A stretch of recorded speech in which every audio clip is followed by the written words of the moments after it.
حضرت ابو ہریرہ رضی اللہ تعالیٰ عنہ سے روایت ہے کہ رسول اللہ صلی اللہ علیہ وسلم مسجد میں تشریف لائے۔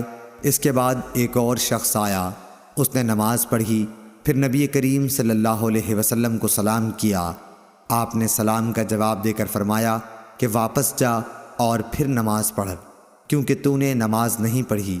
وہ شخص واپس گیا اور پہلے کی طرح نماز پڑھی اور پھر آ کر سلام کیا، لیکن آپ نے اس مرتبہ بھی یہی فرمایا کہ واپس جا اور دوبارہ نماز پڑھ، کیونکہ تو نے نماز نہیں پڑھی۔ آپ نے اس طرح 3 مرتبہ کیا۔